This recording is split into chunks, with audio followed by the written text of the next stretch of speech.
So it would appear that property is back on the menu.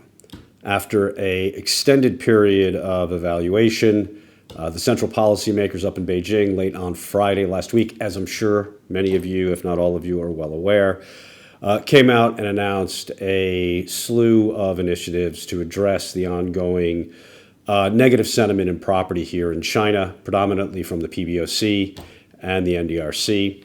The PBOC, I think, is interesting unto itself from the issue of the down payments required. As many of you probably know, over the course of the past several years, it's been almost impossible for a household to buy a second apartment. And even those that were able to do so, the down payment was exorbitant, 65% down payments for a second property. That's been reduced to 25%. And first home buyers, their down payment is moving from 30% down to 15%.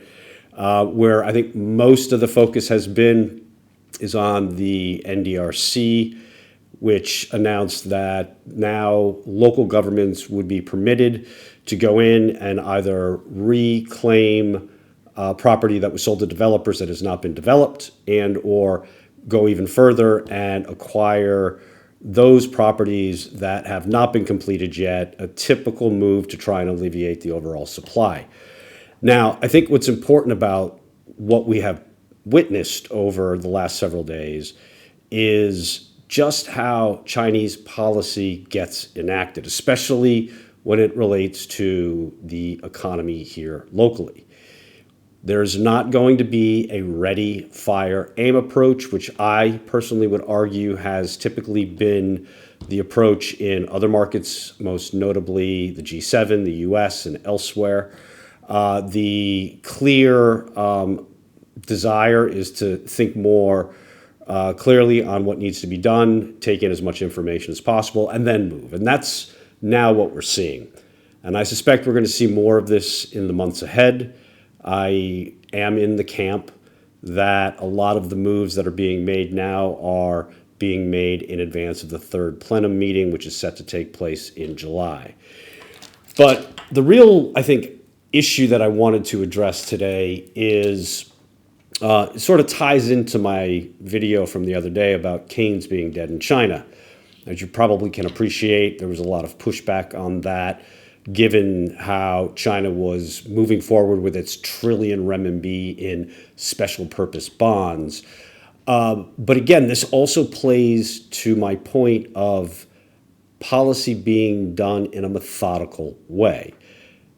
Unlike what we've seen in the past, the Treasury special purpose bonds that are being issued essentially 40 to 50 billion renminbi every week over the course of the next 6 months until I think November.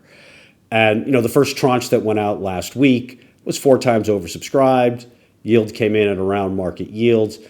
I don't necessarily suspect it's going to be anything material in terms of a fiscal issue for China. Where the money goes, we don't know.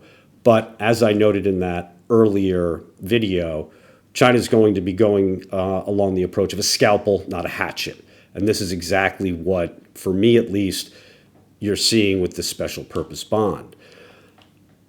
But, if you look at all of the media coverage and everybody that's weighing in on, not just these issues, but China in general, there is this ongoing desire, or let's call it an inability, to view China through a different lens. It is always how things are done in Western economies, how things have been perpetuated in addressing financial crises elsewhere. It's just not the way China does it. And I find it fascinating, too, because the systems are just uniquely different.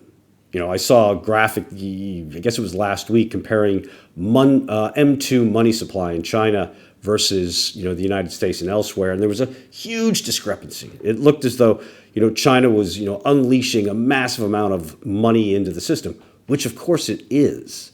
But the difference is that the only primary conduit in social financing, as it's called here, is bank lending. There is no real bond market to the comparisons that we would see even in Europe, let alone in the US. But I digress. The point that I'm just trying to make is the systems are vastly different, and these differences need to be taken into account. And I guess I kind of understand why they're not. If you go back and look at 2008, things like TARP or the bailouts of the banks, it was just a money cannon. And again, China did that in 2008 as well and will not repeat those actions. But then go and look at the COVID response, the PPP loans in the United States. Nobody knows where those funds went. Again, China has seen what others have done and is making sure not to repeat the mistakes made by others. What I would hope for is that an increasing number of people who are weighing in on China right now get on a plane, come to Shanghai, come to Beijing, and see for yourself actually what's transpiring locally. Sentiment has without question turned. Now, that's not to say it's great, but it certainly isn't as bad as it was back in February.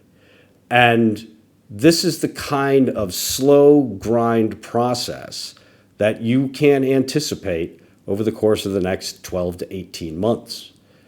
But maybe everybody out there, they're just impatient. The ready, fire, aim approach is far, far more interesting to them than doing what, at least in my opinion again, is right for the long-term structural nature of the Chinese economy.